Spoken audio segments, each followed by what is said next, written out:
Oh, hello, this is Tak Chung from Walk with Tak. Welcome to my YouTube channel. And if you enjoyed this video, please like, subscribe, and share. Actually, my friend Dan inspired me to create this all-in-one chicken and vegetable dish in my bamboo steamer. Dan has a gastroesophageal reflux disorder, and he prefers foods that are steamed over other types of cooking methods because of his medical condition.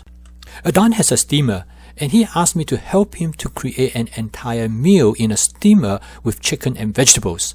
So I create this dish as an idea for Dan to try. First, I'm going to line the bamboo steamer with parchment paper to prevent food from sticking to the bamboo rack, which would make cleaning challenging. I first fold the parchment paper into a small wedge, and then I measure the approximate length of the radius of the bamboo steamer rack and trim the parchment paper slightly larger than the size of the lid. So I first placed some cooked rice in the middle of the steamer. The rice was left over from a previous meal. Because of advanced prepping, I have many different vegetables to choose from. The first vegetable that I decided to add to the steamer is some Napa cabbage. I think they will work out very well. Next, I found some purple cabbage in my advanced prep. I know they will steam well also. Also, I choose them because I have some of them in excess. Next, I add some broccoli, which I definitely need to use them up. Therefore, broccoli became the main vegetable. Next, I found some white button mushroom, which is also near the end of the prep period and ready to be used up. This dish is an excellent example to show you how to use up your advanced prepping without any waste. Next comes to the meat, and I decided to use some chicken. Actually, I put 8 ounces of chicken to be thawed as soon as I entered the kitchen 10 minutes ago, and now they are ready. I coat the chicken with my basic seasoning mix as well as some cornstarch. This will make the chicken more flavorful and tender after being steamed. I put the chicken over the rice next to the mushroom. I use about 4 ounces of chicken, mainly as a condiment.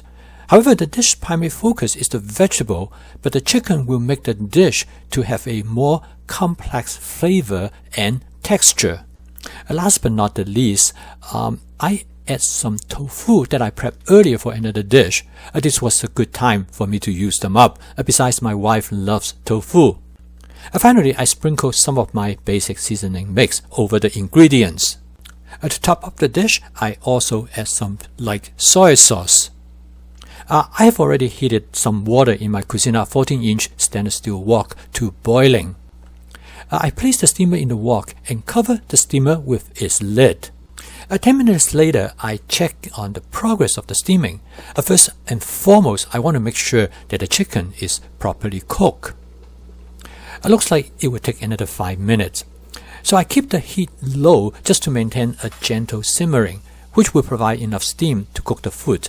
The water does not need to be full boiled. Toward the final 5 minutes of steaming, I crack 2 eggs directly over the food ingredient to poach the eggs. This makes the meal complete with 4 different vegetables, chicken breast, eggs, and rice. The eggs definitely add a very nice touch to the dish from both the flavor standpoint as well as the nutritional standpoint. 5 minutes later, the egg is very nicely poached. I add the egg later because I would like the eggs to have soft yolks. This dish takes about 12 minutes to assemble because all the ingredients are available due to advanced prepping. Now, it is a lot of fun to cook this dish because I also see a lot of possibilities how I would do it in the future. And some of the choices are out of taste preferences, whereas some other choice actually out of necessity, as you have seen in this example. So the dish is done. Before I put it on the table, I garnish it with some dark soy sauce as well as with some scallions. What is the verdict of this dish? First of all, I really enjoyed the rice, with the flavor created by the fluids generated from the food ingredients during steaming. Secondly, the chicken was very flavorful and the texture was smooth and tender. The vegetable also have great natural flavor because it enhanced by the basic seasoning mix. Between two of us, my wife and I completely finish the dish with some help from our kitties. That definitely is a very good sign. Okay, now I need to see whether Dan is going to like it or not. I post a video every day to explain and demonstrate my fast cooking system and how it will allow you to make home cooking as your daily routine. This cooking system is practical and efficient. It is not only good for your health, but it also allows you to cook the food that you love. Keep on cooking. I will see you tomorrow.